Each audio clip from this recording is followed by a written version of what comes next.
تو ایک کہہ لیجئے کہ جو وہ عرب جاہلیت کا جو طریقہ تھا اس کے مطابق بالکل وہی ماحول بن گیا. اور جب یہ جھگڑا آوازیں بلند ہوئیں تو اللہ کے نبی صلی اللہ علیہ وسلم تشریف لایا. آپ نے اس فتنے کی شدت کو دیکھا کہ لوگ تو مرنے مارنے پر تلے ہوئے ہیں. تو نبی صلی اللہ علیہ وسلم اس پر بڑا رنجیدہ خاطر ہوئے. بالخصوص اپنے لوگوں کے اندر عبداللہ بن ابی نے پوری ایک تقریر کر ڈالی اور اس نے یہ تک کہہ دیا کہ یہ ان لوگوں کی یعنی مہاجرین کی یہ اوقات ہے کہ ہمارے ہی ٹکڑوں پر پلنے کے بعد آج یہ لوگ ہمارے اوپر حملہ آور ہو رہے ہیں. تو اس نے اعلان کیا کہ ذرا ہم مدینہ پہنچ لیں تو جو ہم میں سے عزت والا ہوگا وہ معاذ اللہ جو ذلیل اور ارذل ہے اس کو وہاں سے نکال دیں گے. تو یہ بہت بڑی توہین تھی مسلمانوں کی، مہاجرین کی. ظاہر اس میں نبی صلی اللہ علیہ وسلم بھی تھے. تو ایک بڑی عجیب و غریب صورتحال بن گئی. اس وقت اللہ کے نبی صلی اللہ علیہ وسلم نے صحابہ کو فوری طور پر کوچ کرنے کا حکم دیا. چنانچہ نبی صلی اللہ علیہ وسلم نے سفر شروع کیا صحابہ کے ساتھ اور پھر پڑاؤ نہیں کیا. دن بھر چلتے رہے، رات بھر چلتے رہے، اگلے دن کا ابتدائی حصہ بھی چلتے رہے. تو صحابہ تھک کے چور ہو گئے. اور اس وقت آپ نے پڑاؤ کیا جب یعنی حال یہ تھا کہ لوگ اترے ہیں اور اترتے ہی سو گئے. اور یہ جو آپ صلی اللہ علیہ وسلم نے حکمت عملی اختیار فرمائی، اس میں یعنی معاملات کو ہینڈل کیسے کرنا ہے، جو اللہ کے نبی صلی اللہ علیہ وسلم کو اللہ کی طرف سے خصوصی دانش عطا کی گئی تھی، جو نبوت اور رسالت کا پرتو کی صورت میں ہمارے سامنے ظاہر ہوتی ہے کہ نبی صلی اللہ علیہ وسلم نے موقع ہی نہیں دیا کسی کو کہ وہ آپس میں اس موضوع پر گفتگو کرتے. فتنہ اٹھا، اس فتنے کو اس طرح آپ نے ہینڈل کیا کہ لوگوں کو فوری طور پر کوچ کا حکم دیا. رکیں گے، آپس میں سٹے کریں گے تو گفتگو کریں گے نا. یہ جو فرصت ہوتی ہے نا بسا اوقات یہ بھی ایک فتنہ ہوتی ہے. آدمی کا مشغول ہونا اور زندگی کے آخری لمحے تک مشغول رہنا، یہ ریٹائرمنٹ بھی کوئی ایسی آدمی کوئی نہیں ریٹائر ہوتا اور ہونا بھی نہیں چاہیے. مومن جو ہے نا ہر لمحہ حرکت کے اندر ہوتا ہے. تو نبی صلی اللہ علیہ وسلم نے وہ جو فرصت کے لمحات ان کو میسر ہو سکتے تھے ان کو حذف کر کے ان کو سفر کے اندر ڈال دیا تاکہ یہ لوگ نہ بیٹھیں، نہ آپس میں گفتگو کریں اور نہ یہ فتنہ جو ہے وہ مزید پروان چڑھے. تو یہ ایک بڑی ایک زبردست حکمت عملی ہے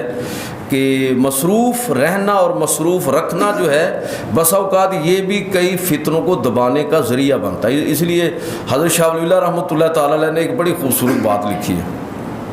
انہوں نے لکھا ایک جگہ پر حجت اللہ البالغہ کے اندر کہ اسلامی ریاست کا جو خلیفہ ہے اس کو چاہیے کہ کوئی نہ کسی محاذ پر جنگ جاری رکھے. بھئی کیوں؟ اس کی حکمت انہوں نے یہ بیان کی ہے کہ اصل میں ہمیشہ سوسائٹی کے اندر کچھ ایسے لوگ ہوتے ہیں جذباتی جو مرنے مارنے پر تلے ہوتے ہیں. تو اگر آپ ان کو کوئی جہاد کا میدان فراہم نہیں کریں گے، ان کی توانائیاں کسی طرف صرف نہیں ہوں گی تو بہت ممکن ہے کہ وہ آپس میں لڑنا جھگڑنا شروع کر دیں. اس لیے کسی نہ کسی جگہ پر جو انرجی ہے اس کو کسی نہ کسی جگہ پر خرچ کرنے کا ان کے لیے موقع ہونا چاہیے. یہ ایک نفسیاتی قسم کا اصول ہے. تو نبی کریم صلی اللہ علیہ وسلم نے اس موقع پر یہ حکمت عملی اختیار فرمائی اور اس میں ظاہر ہے کہ یہ کوئی معمولی بات نہیں تھی، بہت بڑی بات تھی جو عبداللہ بن ابی نے کہی. تو اب جب صحابہ یہ مسلسل پے در پہ سفر کر کے مدینہ پہنچے تو لوگوں کو اب یہ توقع تھی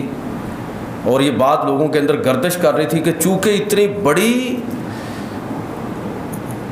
اس نے اسٹیٹمنٹ دی ہے عبداللہ بن ابی نے اور ایسی گستاخی کی ہے، اس کی کوئی معافی ہو نہیں سکتی. اس نے جو بات کہی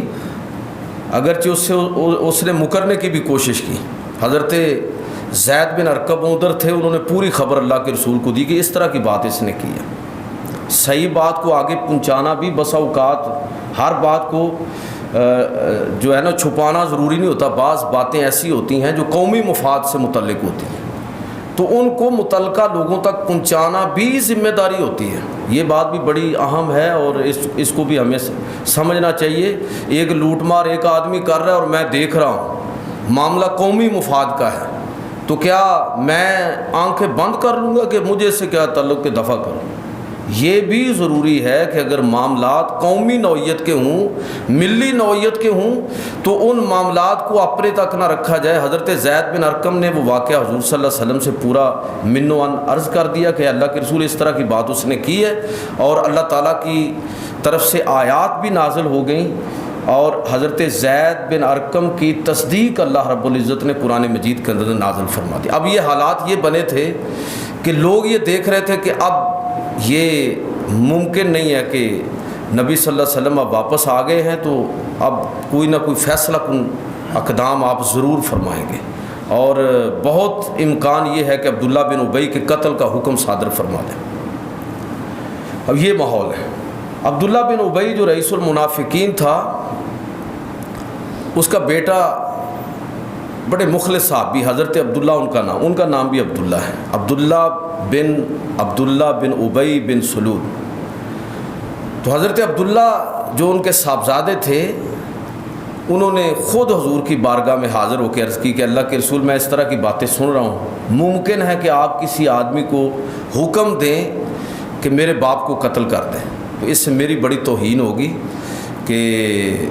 میرے گھر میں گھس کے میرے سامنے کو میرے والد کو قتل کرے. میں سمجھتا ہوں, میں جانتا ہوں کہ میرا والد جو ہے وہ غلط ہے. اگر آپ حکم فرمائیں تو کسی اور کو حکم دینے کی بجائے مجھے حکم دے دیں کہ میں ان کو قتل کر دیتا ہوں. تو نبی کریم صلی اللہ علیہ وسلم نے, حضرت عمر کی تو رائے بالکل یہی تھی, اور یہ اب خود بیٹا بھی آ گیا ہے, تو نبی کریم صلی اللہ علیہ وسلم نے اس موقع پر جو ایک تاریخی جملہ ارشاد فرمایا, میں سمجھتا ہوں کہ آج کے حالات اور ماحول میں اس میں ہمارے لیے سیکھنے والی ایک بڑی زبردست بات ہے. نبی صلی اللہ علیہ وسلم نے اس موقع پر ارشاد فرمایا کہ دیکھو, میں اس کے قتل کا حکم نہیں دوں گا, اس لیے کہ وہ ہم میں سے ہونے کا دعوے دار ہے. اور حضرت عمر نے جب تقاضا کیا تو نبی صلی اللہ علیہ وسلم نے یہ فرمایا کہ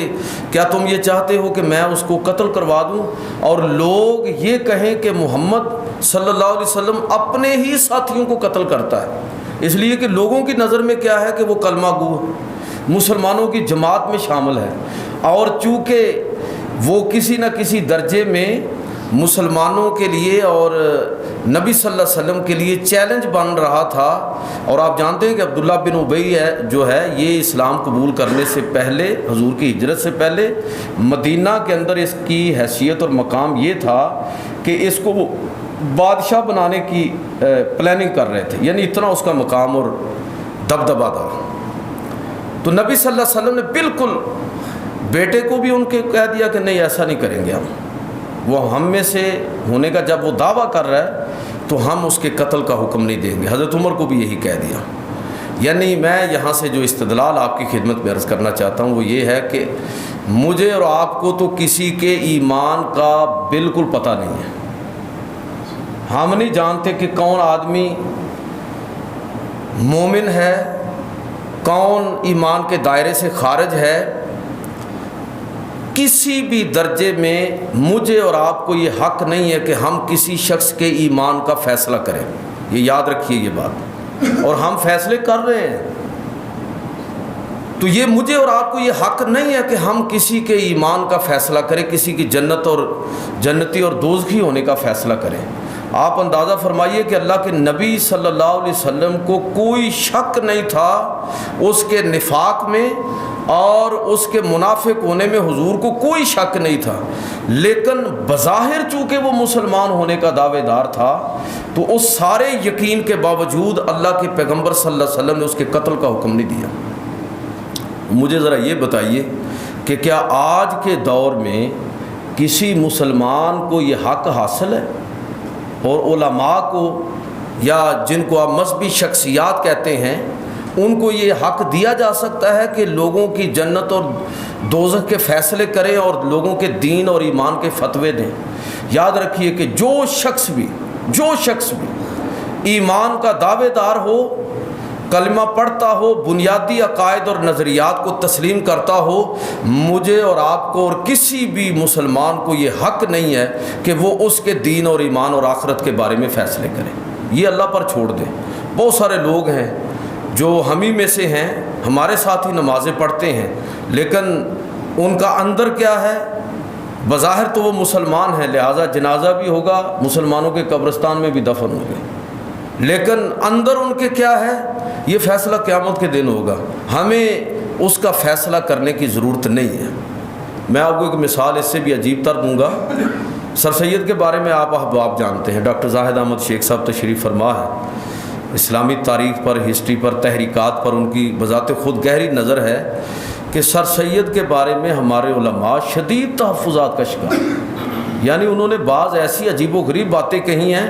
کہ یہ جن بنیادوں پر ہم نے مسجدیں الگ الگ بنائی ہوئی ہیں نا، کہ یہ دیوبندیوں کی، بریلویوں کی، شیعوں کی، فلاں فلاں کی مسجدیں الگ الگ ہیں، تو میں اگر وہ آپ کو پورا ان کے پورے عقائد اور نظریات بتاؤں تو آپ صرف مسجد کی یہ تو بہت چھوٹی چیز آپ کو نظر آئے گی، آپ کہیں گے کہ یہ تو بالکل اسلام سے کوئی تعلق ہی کوئی نہیں ہے۔ جس طرح آج ہم جس انداز میں سوچتے ہیں کہ چھوٹا سا کسی کا دوسرے سے اختلاف ہوا اور ہم اس کو اختلاف کا حق دینے کے لیے تیار نہیں۔ یاد رکھیے کہ جب کسی معاشرے کے اندر برداشت ختم ہو جاتی ہے تو مکالمہ ختم ہو جاتا ہے۔ جب مکالمہ ختم ہو جاتا ہے تو سمجھ لیجئے کہ سوسائٹی کی گروتھ جو ہے اور ان کی جو مینٹل اپروچ ہے وہ شدید طور پر متاثر ہوتی ہے۔ تو یہ جو برداشت ہے، یہ جو مکالمہ ہے، یہ بہت اہم اور ضروری ہے۔ بہرحال میں عرض یہ کر رہا ہوں کہ سر سید کے بارے میں، تو سر سید کے بارے میں علماء نے ایک دور کے اندر باقاعدہ فتوے دینا شروع کیے، اور ایک اجتماعی فتوے کی صورت میں پورے ہندوستان سے لوگوں کی آراء، علماء کی آراء جمع کرنا شروع کی۔ وہ فتویٰ چلتے چلتے دیوبند پہنچا۔ Maulana Qasim Nanautvi Deobandi school of thought کے کہہ لیجئے کہ بانی مبانی ہیں، تو ان کے پاس جب فتویٰ گیا تو انہوں نے کہا کہ میں اس پر کوئی فتویٰ دینے سے پہلے پوچھ تو لوں، ہم تو خیر پوچھتے بھی نہیں ہیں کسی سے، کسی کا موقف سننا بھی نہیں چاہتے، صرف فتویٰ دے کے دوسرے کی زبان بند کر دیتے۔ تو انہوں نے خط لکھا سر سید کو، 3 سوال کیے، اللہ، آخرت اور رسول اللہ صلی اللہ علیہ وسلم کے بارے میں 3 سوال، کہ آپ اللہ کے بارے میں کیا عقیدہ رکھتے ہیں، آخرت کے بارے میں آپ کا عقیدہ کیا ہے، اور محمد رسول اللہ صلی اللہ علیہ وسلم کے بارے میں آپ کا عقیدہ کیا ہے، یہ ذرا واضح کریں۔ خط کا جواب جو سر سید کی طرف سے ہے، میں نے خود وہ فتویٰ اور وہ خط پڑھا ہے، تو جتنا مختصر وہ سوال تھے اتنے مختصر جواب۔ سر سید نے جواب میں یہ لکھا کہ اللہ کے بارے میں اللہ کو وحدہ لا شریک مانتا ہوں، آخرت کے بارے میں میرا نقطہ نظر یہ ہے کہ مرنے کے بعد اٹھیں گے اور اپنے تمام اعمال کا حساب کتاب دیں گے،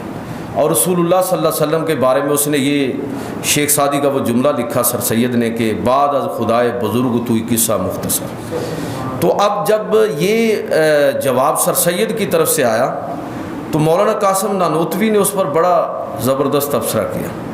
انہوں نے فتوے پر سائن کرنے سے انکار کر دیا۔ انہوں نے کہا کہ تم مجھ سے ایسے آدمی کے کفر پر فتویٰ طلب کر رہے ہو جو پکا مومن ہے، حالانکہ سر سید کے، میں بار بار کہہ رہا ہوں کہ سر سید کے بعض نظریات اور نقطہ ہے نظر ایسے ہیں کہ جس سے اتفاق نہیں کیا جا سکتا، لیکن جو سمجھدار، دانا اور گہری نظر رکھنے والے علماء ہیں وہ ان ساری تعویلات کو ایک طرف رکھتے ہوئے صرف یہ دیکھ کر کسی آدمی کے کفر پر فتویٰ دینے کے لیے راضی نہیں ہوں گے کہ جب بنیادی عقائد کے اندر کوئی مسئلہ نہیں ہے تو پھر ہم اس کو کافر کیسے کہہ دیں اور اس کو کیسے دائرہ اسلام سے خارج کر دیں۔ میں کہنا یہ چاہتا ہوں کہ اب دیکھیے کہ عبداللہ بن ابی نے جو کچھ کیا اس کے مقابلے میں سب کچھ اس کے لیے ہو سکتا تھا، اور اللہ کے نبی صلی اللہ علیہ وسلم براہ راست موجود ہیں، لیکن سب کچھ یقین ہونے کے باوجود کہ یہ شخص منافق ہے اور رئیس المنافقین ہے اور یہ فتنے کی جڑ ہے، اس کے باوجود کہ اس نے گستاخی کی ہے، سب کچھ کیا ہے، اللہ کے پیغمبر صلی اللہ علیہ وسلم فرماتے ہیں اس وجہ سے اس کے قتل کا حکم نہیں دیتے کہ یہ شخص بہرحال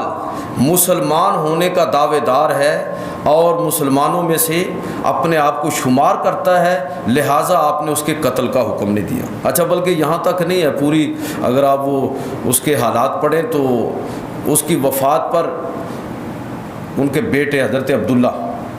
وہ خود حضور کی بارگاہ میں حاضر ہوئے، عرض کی اللہ کے رسول میں جانتا ہوں میرا باپ گناہ گار ہے، آپ اس کا جنازہ پڑھا دیں۔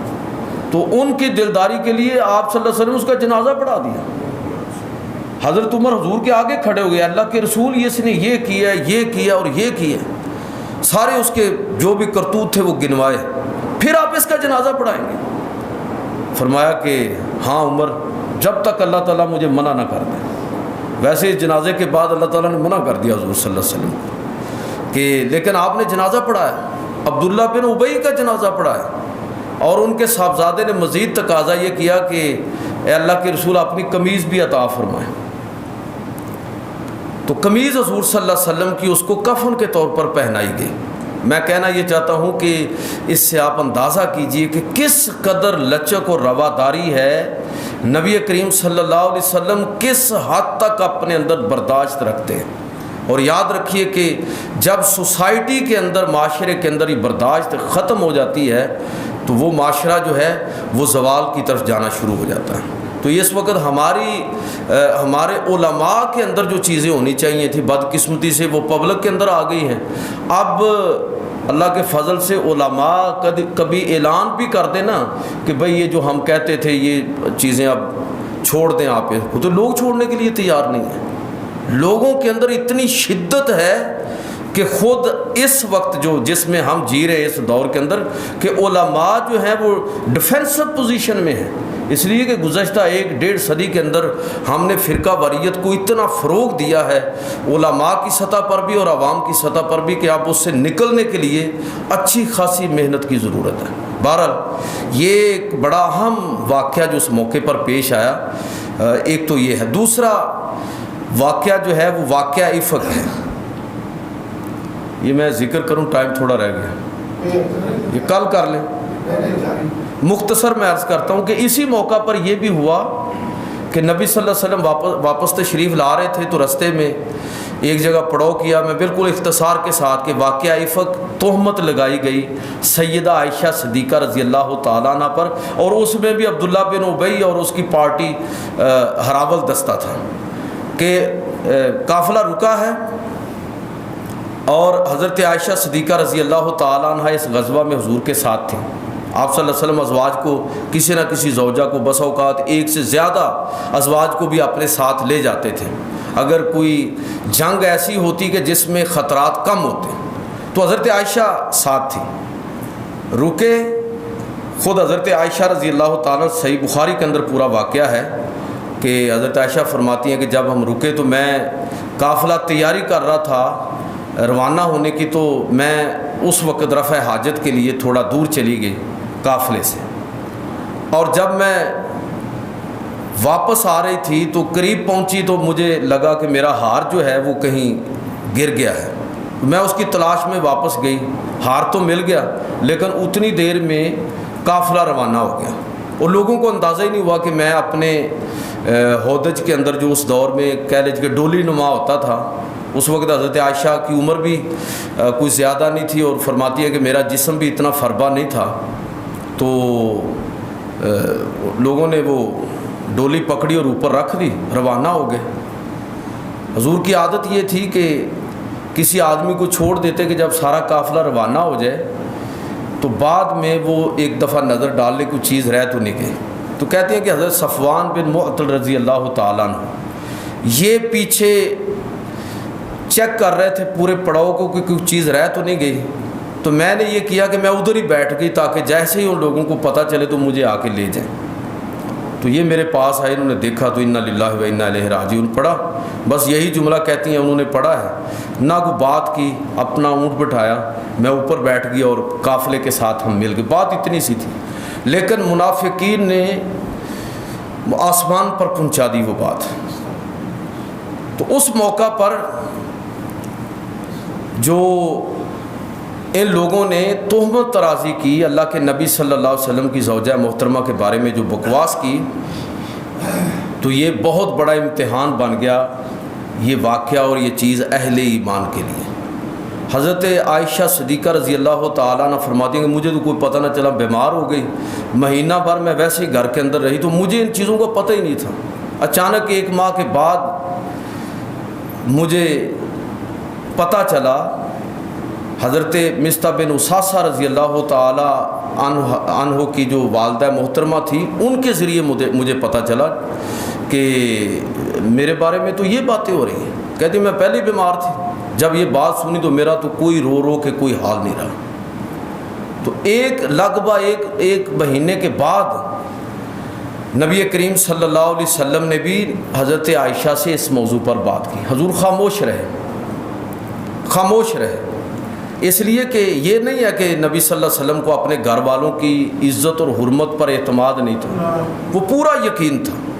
کہ نبی کی عصمت جو ہے اللہ رب العزت اس کو کس طرح محفوظ رکھتا ہے۔ اور میں نے پیچھے اس موضوع پر گفتگو بھی کی تھی کہ نبی کریم صلی اللہ علیہ وسلم کے معاملے میں تو اللہ رب العزت نے یہاں تک کہ صرف نبی کی عصمت کا لحاظ نہیں فرمایا، بلکہ جس چیز کی نسبت حضور کی ذات کے ساتھ ہو گئی اللہ رب العزت نے اس کو بھی ایک خاص طرح کا تقدس عطا فرما دیا۔ یہ خاص نبی کریم صلی اللہ علیہ وسلم کی شان اور عظمت ہے۔ تو جب سیدہ عائشہ فرماتی ہیں کہ جب نبی صلی اللہ علیہ وسلم نے میرے ساتھ یہ بات کی تو میں زار و قطار رونے لگی، میرے والد اور والدہ بھی ادھر ہی تھے۔ تو میں نے کہا کہ نبی صلی اللہ علیہ وسلم اب نبوی حیثیت میں بات نہیں کر رہے، اس اعتبار سے تو آپ کو اپنی زوجہ پر پورا اعتماد ہے، کوئی شک نہیں ہے، لیکن اب بات کر رہے ہیں کہ مدینہ کی ریاست کے سربراہ کی حیثیت سے، اور کہہ لیجئے کہ اسلامی عدالت کے چیف جسٹس کی حیثیت سے، کہ پوری تحقیق جو بھی لوازمات ہیں ان کو پورا کرنا۔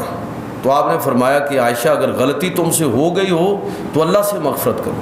اللہ سے معافی مانگو۔ عرض کی اللہ کے رسول، میں اگر اعتراف کروں تو ایک جھوٹی بات کا اعتراف ہوگا، اور اگر میں اس کی تردید کروں تو جس طرح کی افواہیں پھیلی ہوئی ہیں لوگ میری بات کو مانیں گے نہیں۔ تو فرماتی ہیں کہ میں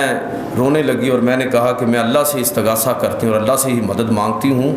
تو اس موقع پھر اللہ رب العزت نے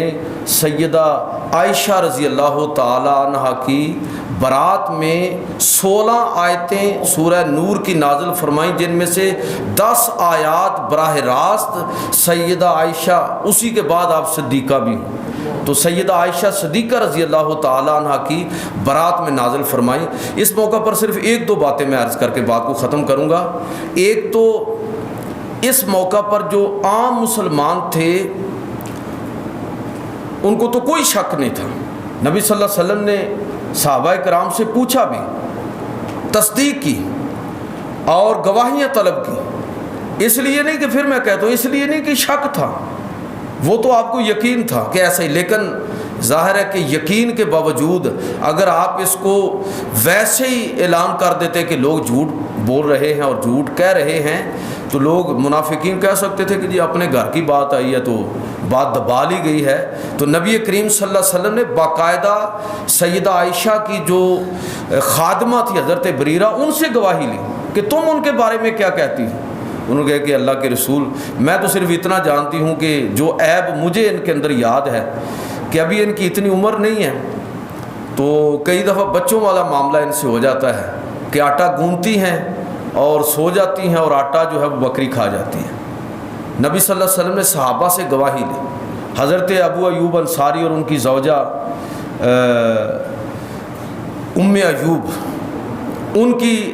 جو آپس کی گفتگو ہے وہ بھی ہماری سیرت کی کتابوں کے اندر آتی ہے کہ جب یہ بات پھیلی تو حضرت یعقوب، حضرت ام ایوب ان کی زوجہ، ان کے درمیان جو گفتگو ہوئی وہ یہ تھی کہ یہ لوگ کس قدر غلط بیانی کرتے ہیں۔ اے ابو ایوب آپ ذرا فرض کیجئے کہ اگر صحابی رسول حضرت صفوان بن معطل کی جگہ آپ ہوتے تو کیا حضور کے حرم کے ساتھ آپ اس طرح کی جسارت کرتے؟ وہ کہتے ہیں کہ بالکل نہیں، میں تو اس کا تصور بھی نہیں کر سکتا۔ تو کہتی ہیں کہ میں نے آگے سے کہا ام ایوب وہ کہنے لگی کہ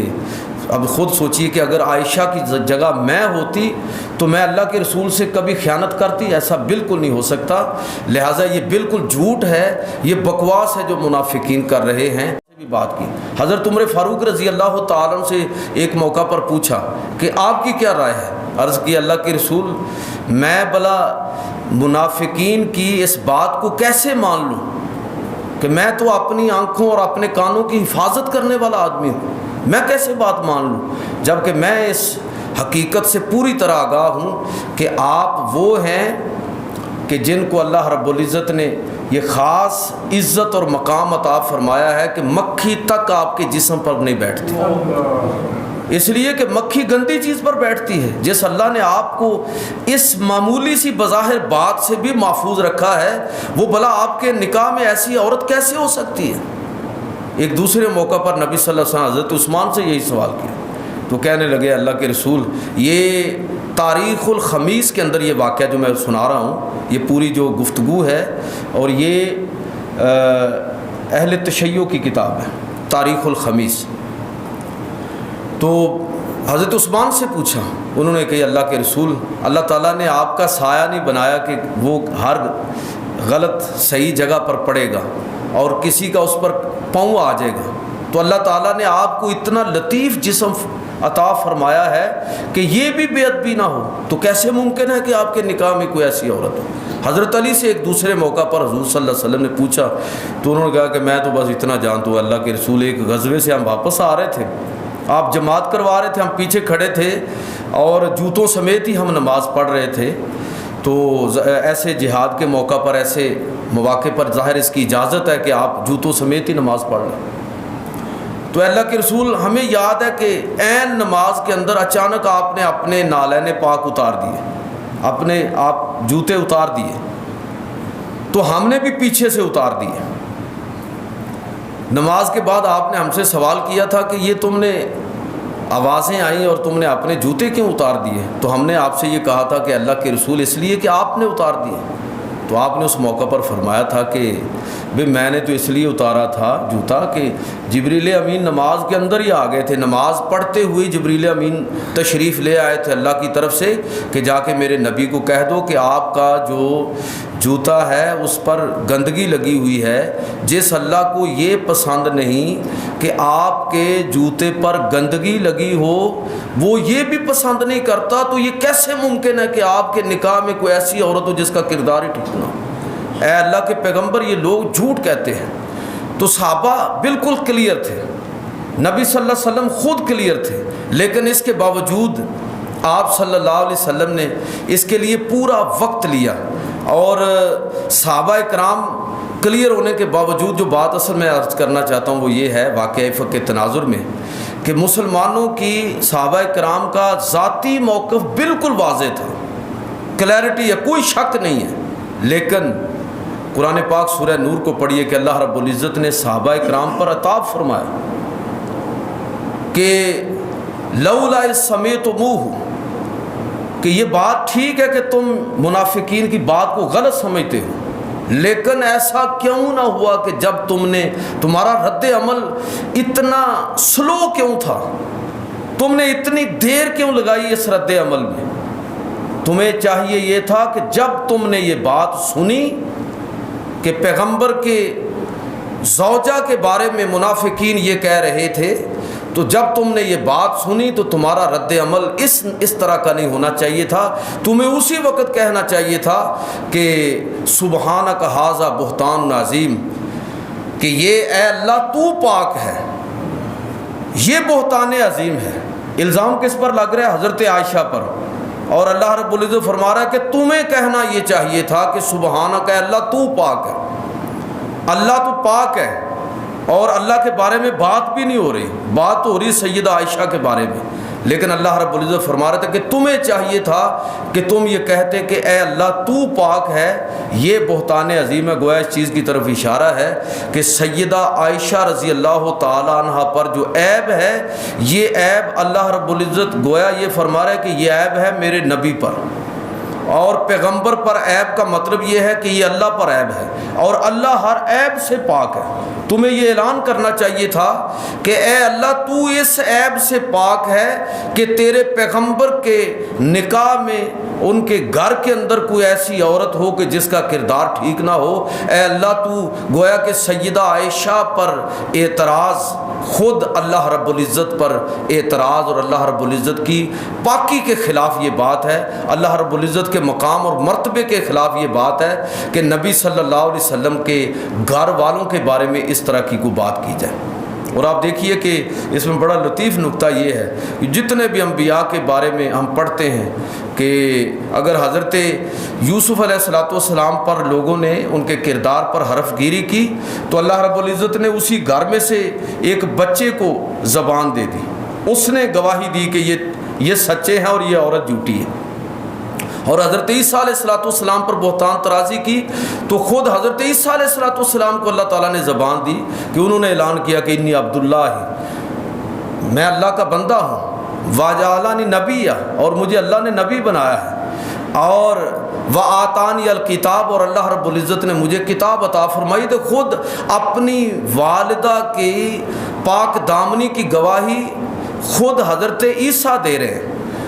حضرت یوسف علیہ السلام کی پاک دامنی کی گواہی ایک بچہ یا ایک فرد دے رہا ہے. یہی معاملہ ہوا, لیکن جہاں بات رسول اللہ صلی اللہ علیہ وسلم کی آئی تو اللہ رب العزت نے کسی فرد کو کھڑا نہیں کیا, بلکہ خود قرآن مجید کے اندر اعلان فرمایا کہ میرے نبی تو بڑی دور کی بات ہے, میرے نبی کے گھر والوں کی عظمت اور ان کی جو صداقت ہے اس کا گواہ میں خود ہوں. اس سے آپ فرق سمجھ سکتے ہیں کہ رسول خدا صلی اللہ علیہ وسلم کا مقام اور مرتبہ کتنا ہے. میں اسی پر اکتفا کروں گا کہ اس میں بھی ہمارے لیے بہت ساری چیزیں سمجھنے والی ہیں. بس یہ ایک بات سمجھ لیں کہ صحابہ سچے تھے, موقف صحیح رکھتے تھے, لیکن اس موقف کے رسول کی حرمت پر جب حرف گیری منافقین نے کی تو رد عمل میں جو تاخیر ہے اللہ نے اس کو برداشت نہیں کیا. بات کو سمجھ رہے ہیں؟ تو آج کس طرح ممکن ہے, آج کس طرح ممکن ہے یہ بات یورپ اور مغرب کو بتانے کی ہمیں ضرورت ہے کہ یہ اصل میں ہمارے ایمان کا تقاضا ہے. اگر رسول اللہ صلی اللہ علیہ وسلم کی عزت اور حرمت کے حوالے سے ہم رد عمل میں تاخیر کریں تو ممکن ہے کہ ہم ایمان سے ہی محروم ہو جائیں. اسی لیے اقبال نے کہا تھا نا کہ ہو نہ یہ پھول تو بلبل کا ترنم بھی نہ ہو, چمنے دہر میں کلیوں کا تبسم بھی نہ ہو نہ یہ ساقی تو پھر میں بھی نہ ہو, خم بھی نہ ہو, بزم توحید بھی دنیا میں نہ ہو, تم بھی نہ ہو, خیمہ افلاک کا استادہ اسی نام سے ہے, اور نبض ہستی تپش آمادہ اسی نام سے ہے. اللہم صلی اللہ سیدنا مولانا محمد علیہ صاحب بارک وسلم. ربنا آتنا فی الدنیا حسنہ وفی الآخرۃ حسنہ وقنا عذاب النار وادخلنا الجنۃ مع الابرار یا عزیز و یا غفار یا رب العالمین. اے اللہ دین کا فہم عطا فرما, عمل کی توفیق عطا فرما, اتحاد اور اتفاق کی نعمت سے مالا مال فرما. اے رب کریم ہمارے گھروں کے اندر, کاروبار کے اندر, زندگی کے اندر برکت فرما. یا رب کریم تیری بارگاہ میں دعا کرتے ہیں, بہت سارے احباب جو اس دنیا سے رخصت ہو گئے, اے اللہ ان کے لیے, اپنے عزیز و اقارب کے لیے تیری بارگاہ میں دعا کرتے ہیں. اس مسجد کے بانی حاجی ملک محمد ایوب صاحب ان کے لیے دعا کرتے ہیں. اے اللہ سب کے درجات کو بلند فرما. اے اللہ اپنا فضل و کرم ہمارے گھروں میں فرما. فصلی اللہ تعالی علی رسولہ خیر خلقہ محمد و آلہ و صحبہ اجمعین.